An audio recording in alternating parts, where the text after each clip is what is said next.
As a documentary filmmaker, I'm always on the lookout for the tools that can help me be more efficient and create better films. Over the past few months, I had a chance to test one such tool. And after using it in different environments and scenarios, I can honestly say that it has become a vital part of my documentary kit. So let me show you what the tool is and why I think it's incredibly useful for documentary filmmakers.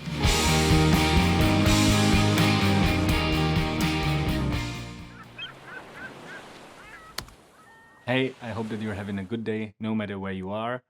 And the tool I want to show you today is a red bag. Now, what the hell is a red bag? A red bag is this. It's basically a bag filled up with polyester beads that can be used in a variety of ways to stabilize your footage. It's more commonly known as a cine saddle, which was the first original product that has been introduced to the market. Currently, there are many brands on the market that make a similar product, and the one I have is called Red Bag from a company called Focusrite.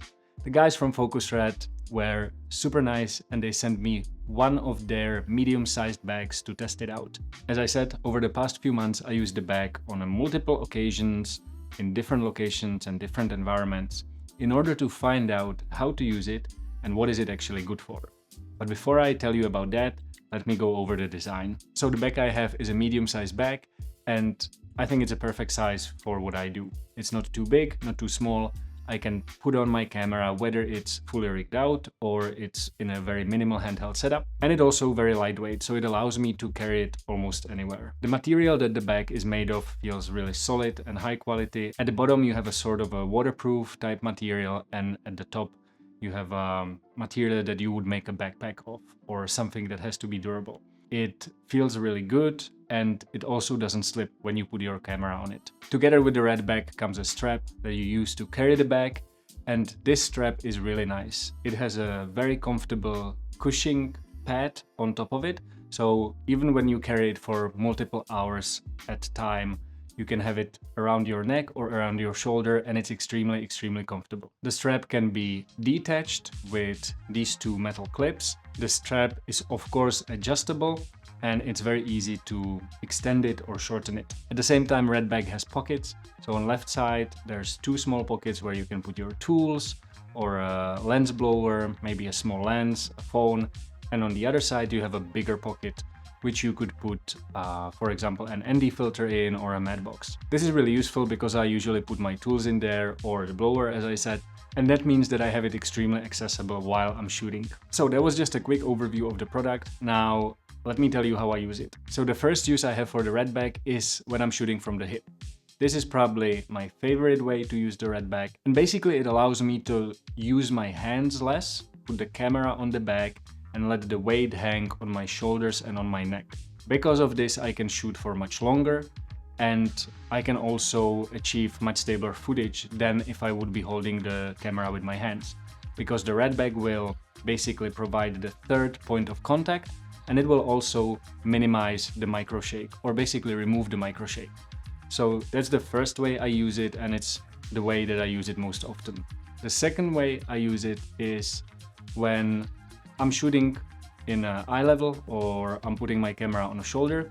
I love to bring the red bag a little higher, so I tighten the strap and bring it a little higher, and then I can put my elbow on it and I put my camera on my hand. So this way, again, I'm getting more points of stabilization. I'm locking my elbow or both elbows into the red bag, and that basically allows me to distribute the weight of the camera between my shoulder and my hands, which are, touching the red bag with my elbows. And the third way that I've been using the red bag is basically to get the stable shots whenever I'm running around, doing a lot of run and gun shooting, and I don't have the time to pull out the tripod.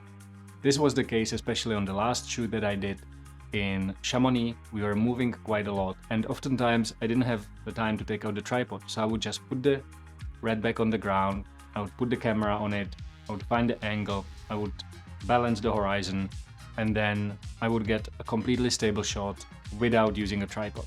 At the same time, I love this setup because whenever I'm walking around, I need to change a lens or I need to add some accessories to the camera. I can put the camera down on the red bag and I know that it's not gonna slip, I know that it's gonna be stable, and that way I can do whatever I need to do, or I can just rest my hands while, for example, having a lunch. So these are the three main ways I use the Redback. Now, who is the Redback for? I think the Redback is a perfect tool for documentary, adventure, outdoor filmmakers, because those are the shooters who often have to move in the terrain. You know, they don't have the capacity to carry a lot of equipment with them because often you have to work in small teams. And so I think that Redback is basically perfect for this type of scenarios. Now, if there was one minor negative thing about the Redback, I think it would be the size.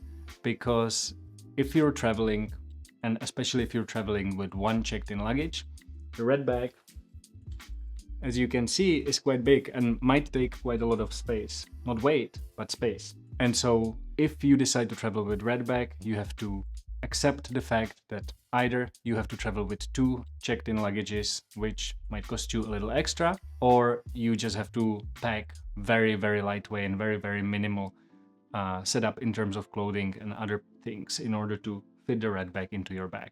And yeah, that's basically it, guys. As I said, incredible tool. I love using it, especially in difficult environments where you need to walk and carry the camera for long periods of time, and then at the same time you need to shoot while doing that. So definitely check the Focus Red out. I'll leave the link down below in the description.